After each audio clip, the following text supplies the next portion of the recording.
ठीक है, हमारा बेसिक इंट्रोडक्शन ऑलरेडी हो चुका है काफ़ी सारे लोगों के साथ. सो few things about myself. I'm working as a consultant data analytics and managing a team of 40 clients to generate 12 GCP certified and overall experience of 3+ years, totally in GCP. Moving on, इस session की मेरी expectation है वो ये होगी कि हम mostly जो है ना GCP ओवरऑल एक बहुत बड़ा क्लाउड प्लेटफॉर्म है similar to AWS and Azure, तो हम मोस्टली जो है ना उन सर्विसेज को टच कर रहे होंगे जो कि डेटा मिलिंग में होती हैं. Not all of the services, क्योंकि कुछ सर्विसेज ऐसी होती हैं जो कम्प्लीटली रिलेटेड टू डेवलपर होती हैं, जैसे एप्लीकेशन हो गई और कुछ इस तरह की सर्विसेज हैं that are not mostly use in ETL development. So ETL development हमारी जो सर्विसेज यूज हो रही होती हैं उनको मोस्टली डिस्कस कर रहे हैं.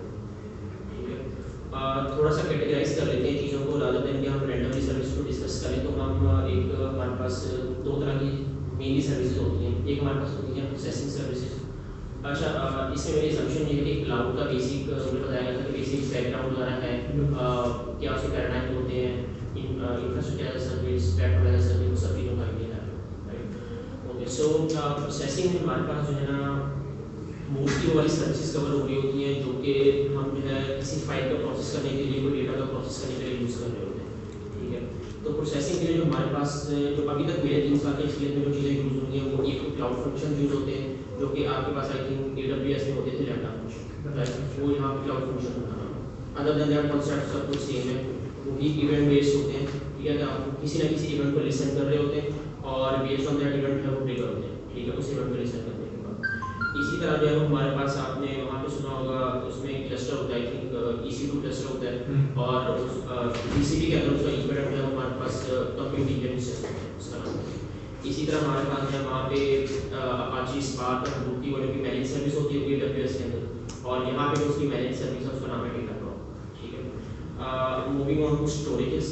स्टोरेज में हमारे पास जो 3 तरह की सर्विसेज होती हैं. एक तो हमारे पास होती है क्लाउड स्टोरेज, जैसे वहाँ पे हमारे पास आई थिंक Azure में भी डेटा लेक होती है, AWS में भी S3 बकेट होती है.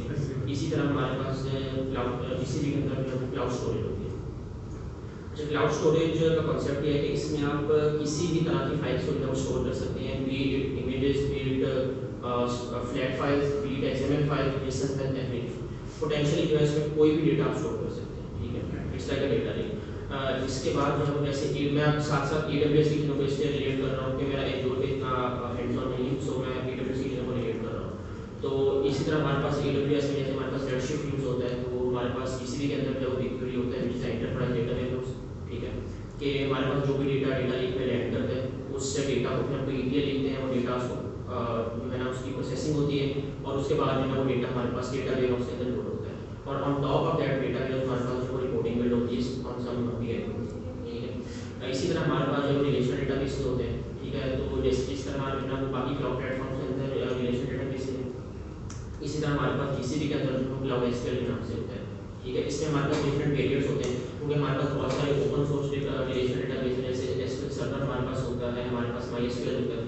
तो आप जो भी चाहें जिस तरह का डेटाबेस चाहें आप लोग उसमें स्केल कर सकते हैं. ठीक है, आपको इसके बाद आ जाते हैं थोड़ा सा स्केलिंग सर्विस. स्केलिंग में जो हम डिस्कस कर रहे होंगे क्लाउड कंपोजर को, जो कि आप लोगों ने सुना होगा एयरफ्लो के नाम से हमारे पास एक ओपन सोर्स टूल है. तो गूगल ने बस ये किया है उसकी जो है वो एक मैनेज सर्विस बना के आपको प्रोवाइड करती है और उसका नाम क्लाउड कंपोजर है. कनेक्टर सॉर्ट ऑफ कनेक्टर आप कह सकते हैं but not actually connector, basically मतलब सर्विस है. बस उसके अंदर में जो कॉन्सेप्ट है वो भी है जो नॉर्मली एयरफ्लो का कॉन्सेप्ट है. बस वो उसका टॉप एक लेयर देती है. इसी तरह हमारे पास जो क्लाउड स्केलर्स होते हैं कि आप चाहते हैं कि आपकी कोई ETL जो किसी स्पेसिफिक टाइम पे डेली ट्रिगर हो या आवली बेसिस पर ट्रिगर हो, तो उसको हिट देने के लिए मतलब उसको ट्रिगर करने के लिए हमारे पास क्लाउड स्केलर्स यूज होते हैं. और इसके अलावा कुछ रैंडम सर्विसेज होंगी जो कि हम डिस्कस कर रहे होंगे, जिसमें हम डेटा ट्रांसफर सर्विस डिस्कस कर रहे होंगे. क्योंकि जिस क्लाइंट के साथ मैं भी करंटली काम कर रहा हूँ उनका डेटा जो है डिस्ट्रीब्यूटेड है. आधा डेटा उनका जो है AWS पे पड़ा हुआ है, आधा डेटा उनका GCP पे पड़ा हुआ है. सो हमें करना क्या होता है कि उनकी जो एप्लीकेशन है वो AWS पे चल रही है और वो डेटा AWS के अंदर ही जनरेट कर रही है. ठीक है, अब हमें वो डेटा AWS से GCP के अंदर आना होता है. तो हम वो सर्विसेज देखेंगे जिसके अंदर हम डेटा एक क्लाउड प्लेटफॉर्म से दूसरे क्लाउड प्लेटफॉर्म में ला सकते हैं. ठीक है, इसके अलावा हम जो है वो PubSub को डिस्कस कर रहे होंगे. PubSub का जो इक्विवेलेंट हमारे पास ओपन सोर्स सर्विस है वो है Apache Kafka. ठीक है, Apache Kafka का नाम सुना होगा काफी सारे लोगों ने. उसी की जो है वो GCP ने मैनेज एक सर्विस बना के PubSub के नाम से स्ट्रीमिंग. ठीक है, चलिए क्लाउड स्टोरेज की बात कर लेते हैं। क्लाउड स्टोरेज पर जैसे हमने डिस्कस किया कि इसमें हम पोटेंशियल क्या होगा। अच्छा मैं साथ साथ ना तो मैं थ्योरी भी डिस्कस कर रहा हूँ, तो मैं साथ साथ यहाँ पे जो है वो टेक्स्ट तो मैं ब्लैक बोल्ड में नहीं ना तो भी दिख जाएगा, गूगल क्लाउड दिख रहा है तो ब्लैक बोल्ड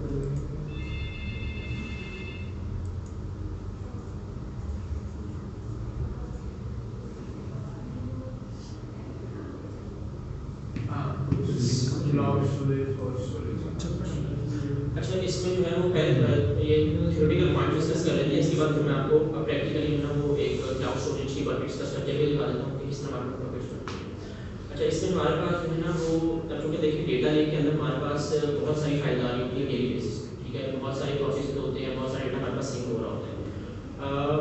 हमारे पास जो है ना कोई चीज़ विजिबल नहीं होती कि डेटा लेक के अंदर, क्योंकि हमें कॉस्टिंग वाली जो पॉइंट है उसको भी टेक इनटू अकाउंट करना होता है कि हमारे पास जो है वो फाइल्स इंडेफिनिटली पड़ी रहेगी तो हमारे पास उसकी कॉस्टिंग आती रहेगी।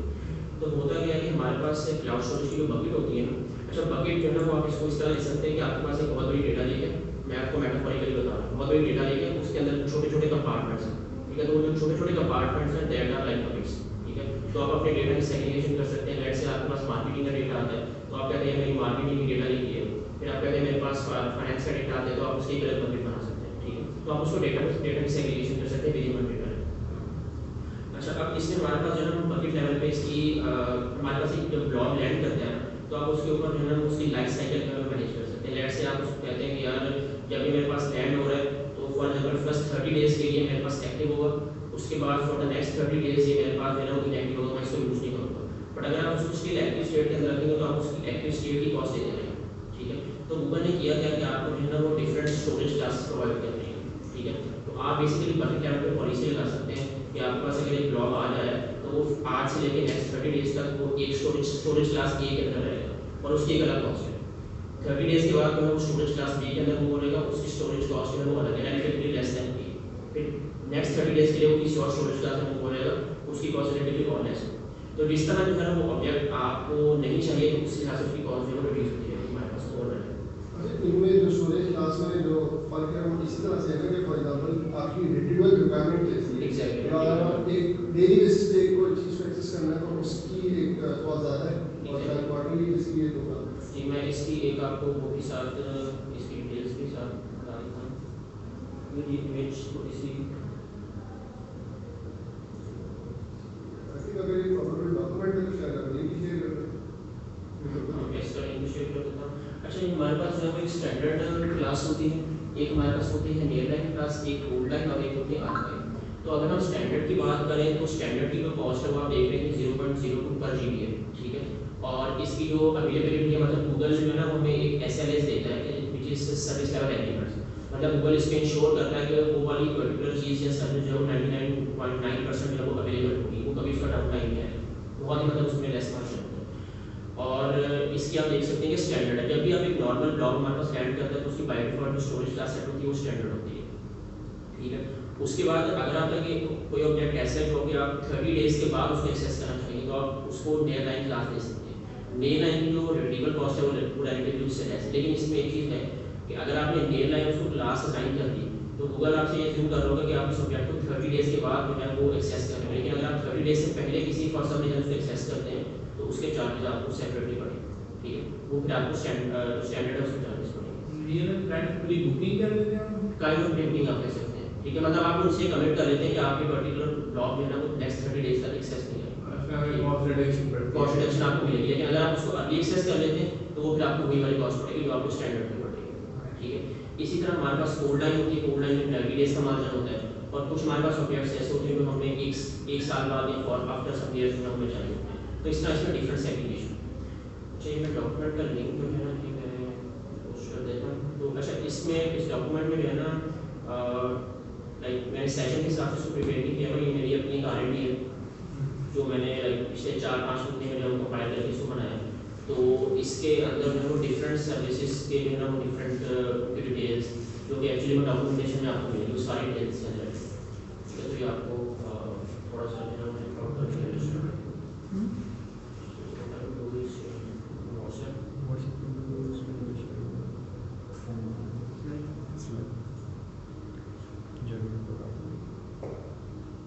अच्छा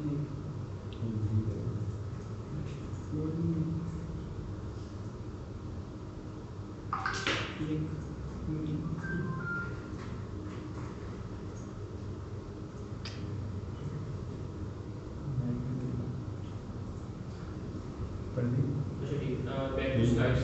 स्लाइड तो हमने इसमें लाइफ साइकिल की बात करी थी ना, कि हम जब एक ऑब्जेक्ट की जो लाइफ साइकिल है वो मैनेज कर सकते हैं, ठीक है, कि हम उसको स्टोरेज क्लासेस असाइन कर दें और ओवर द टाइम जो है वो एक क्लास से दूसरी क्लास में मूव होती रहेगी, ठीक है।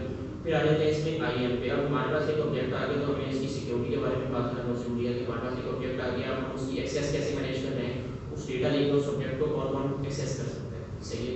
तो एक तो जो है ना, जैसे मैंने आपको बताया कि हमारे पास बहुत एक डेटा लेके अंदर डिफरेंट टॉपिक्स होती है, तो आप पब्लिक लेवल पे दे सकते हैं, राइट्स दे सकते हैं किसी भी उसको किसी भी यूजर को या किसी भी सर्विस अकाउंट। अच्छा, सर्विस अकाउंट में कॉन्सेप्ट थोड़ा सा यहाँ पे बताता चलूँ साथ साथ स्लाइड। अब हमारे पास GCP में हम बहुत सारे किसी भी क्लाउड प्लेटफॉर्म में हम बहुत सारे सर्विसेज क्रिएट करते हैं, ठीक है।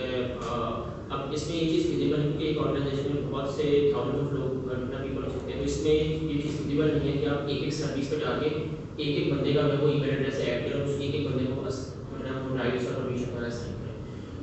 तो इस पर करते क्या है कि हमारे पास जो है वो हम एक सर्विस अकाउंट क्रिएट कर लेते हैं, that is kind of email address, but not only the email address, वो सर्विस अकाउंट होता है @serviceaccount.com समथिंग, ठीक है। तो उस सर्विस अकाउंट पे जो है ना वो हम जो है उस जो भी राइट्स हम सर्विस अकाउंट पे उस पर साइन कर देते हैं और उसके हमारे पास जेसन की बनती है। वो जेसन की जो है कोई भी बंदा जो भी चाहे उसको अपने कोड के अंदर या किसी भी अपनी के अंदर उसको यूज़ करके उस पर्टिकुलर चीज़ को एक्सेस कर सकते हैं।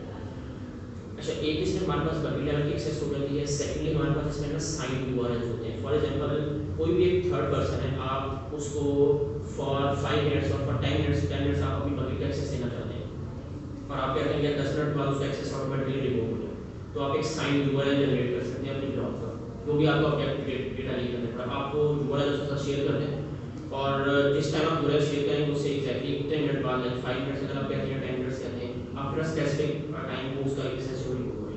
सो it's like a temporary access जो आप किसी को देना चाहें, तो this is called signed URLs।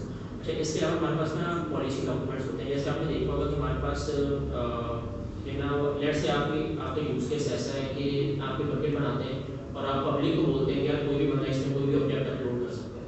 अब ऑब्वियसली लोग स्पैम अपलोड करना शुरू कर देते हैं, बहुत सारी चीज़ें अपलोड करना शुरू कर देते हैं, तो उस केस में जो है वो आप पॉलिसी डॉक्यूमेंट्स अटैच कर सकते हैं बकेट के साथ, ठीक है। पॉलिसी डॉक्यूमेंट क्या डिफाइन करेगा कि किस तरह की चीज़ें अपलोड हो सकती हैं, ठीक है। Kind of type of document PDF type of documents और उसमें जो है ना वो मतलब उसमें कुछ आप डिफाइन कर सकते हैं तो डॉक्यूमेंट्स में किस तरह का वो अलग मटेरियल हो सकता है, तो वो ऑटोमेटिकली जब आप उसको अपलोड करते हैं वो चीज़ें एक्सेस होती हैं और अगर उसमें कुछ इस तरह की होती है तो वो उसको रोक देते हैं। Data फाइल होती है तो रिकॉर्ड्स। अच्छा, इसके साथ क्लाउड स्टोरेज के मेन कॉन्सेप्ट है, इसमें हम अभी एक विजिट कर लेते हैं क्लाउड स्टोरेज एक्चुअली होती है। अभी मेरे पास एक सैंडबॉक्स प्रोजेक्ट बना हुआ है, तो सर एक्सेस आपने इसका डॉक्यूमेंट नहीं PPT डॉक्यूमेंट शेयर किया उसके बाद ये बिल्कुल PPT आप शेयर कर रहे हैं ना आपने कि इसका ये रिस्ट्रिक्टेड क्या हुआ? स्लाइड्स कर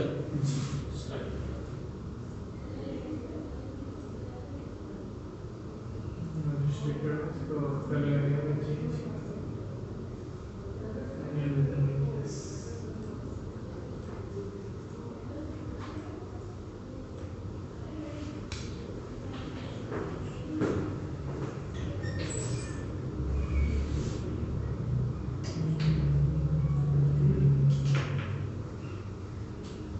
डॉक्यूमेंट एक्सेसिबल है तो मुझे PPT वाला नहीं जो वर्ड वाला डॉक्यूमेंट चाहिए वो तो नहीं आया वो मैंने ग्रुप पे पेश किया, डॉक्स का पेश किया,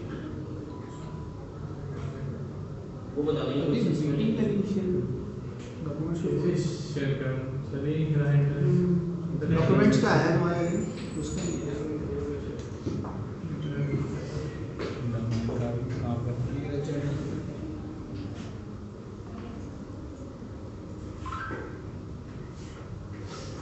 हमारे पास क्लाउड स्टोरेज में हम एक सैंपल बकेट क्रिएट करके देखते हैं। जैसे फॉर एग्जांपल यहाँ पे आपको बकेट्स नजर आ रही हैं, ठीक है।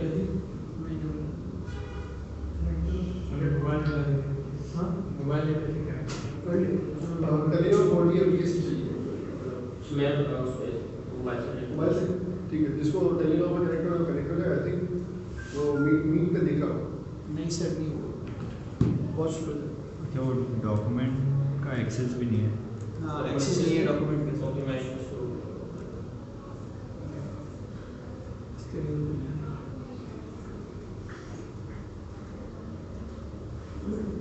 ठीक है अब चेक करें।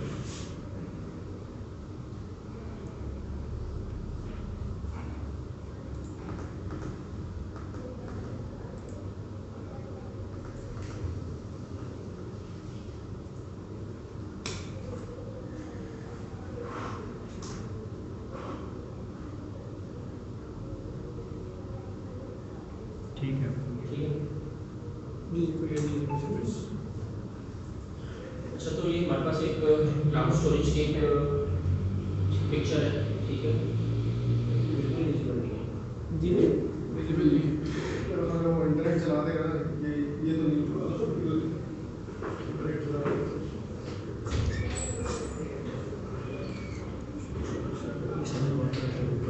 शेयर की हुई। हाँ, ये 2 शेयर किए, एक आता है, एक आता है। वो हम वाईफाई ऑफ करके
डिफरेंट बकेट्स हैं, ठीक है, डिफरेंट बकेट्स अवेलेबल हैं। विद इन वन बकेट जो है वो हमारे पास मल्टीपल जो है वो फोल्डर में बना सकते हैं, और उन फोल्डर्स के अंदर फिर हमारे पास जो है वो मल्टीपल फाइल अवेलेबल हो सकती है, ठीक है। अच्छा, तो डेटा लेके हमारे पास ना फाइल्स आने के डिफरेंट मैकेनिज्म होते हैं। कभी कभार जो क्लाइंट हमें किसी रिमोट SFTP लोकेशन पे फाइल करके दे देते हैं, और वो हमें कहते हैं कि अपने आप जो है प्रॉब्लम लिखें, और हम वहाँ से जो फाइल सेंड करवाते हैं अपने क्लाउड प्लेटफॉर्म पर। कभी कभार क्लाइंट की APIs होती हैं, उनकी एप्लीकेशन की APIs होती हैं जो डायरेक्टली क्लाउड डेटा के अंदर डेटा जो है वो डंप कर देती हैं, ठीक है। और एक सिनेरियो हो सकता है हमारे पास, और कभी कभार ऐसा भी होता है वो डेटा लेकर डेटा प्रोवाइड नहीं करते, वो डायरेक्टली वेयर हाउस के टेबल में डेटा जो है वो लोड करके दे देते हैं। तो डिपेंड्स कि हमारे पास क्लाइंट का क्या यूज़ केस है, ठीक है। अगर मैं अपनी बात करूँ तो मेरा जो मोस्ट एक्सपीरियंस है वो ये रहा है कि क्लाइंट जो है वो SFTP के ऊपर फाइल्स हमें अवेलेबल करवाते हैं। अब SFTP एक रिमोट लोकेशन है, अब हमें वहाँ से जो है वो एक जो है वो लिखनी पड़ती है, क्रॉन जॉब लिखनी पड़ती है, और उस क्रॉन जॉब के थ्रू जो है हम अपनी फाइल्स को सिंक करते हैं अपनी डेटा लेके। अच्छा, अब लैम्डा जब आपने इंग्लिश में पढ़ा होगा उसमें आपको इस चीज़ का आइडिया होगा कि हमारे पास तो इवेंट बेस होता है, ठीक है, जैसे इवेंट को लिसन कर रहा होता है। अब होता ये है कि जैसे ही क्लाउड स्टोरेज का एक सॉर्ट ऑफ फीचर है कि जैसे ही इसके अंदर कोई भी फाइल ड्रॉप होती है डेटा लेके अंदर, तो एक इवेंट जनरेट कर रहा है, ठीक है। अब उस इवेंट को जो है वो क्लाउड फंक्शन लिसन कर रहा होता है, तो जैसे ही वो इवेंट ट्रिगर होता है, उस क्लाउड फंक्शन ट्रिगर होता है, जैसा फिर वो उस फाइल को पकड़ता है, पकड़ के प्रोसेस करता है, और प्रोसेस करके वेयरहाउस के अंदर लोड करता है, ठीक है। अब इस तरह डिफरेंट हमारे पास चीज़ें फॉलो होती हैं, डिफरेंट जिसके एलिगेटिव यहाँ पे कोई फाइल कोड टाइप की नहीं हमारे पास। ये बड़ा हाँ चाहिए।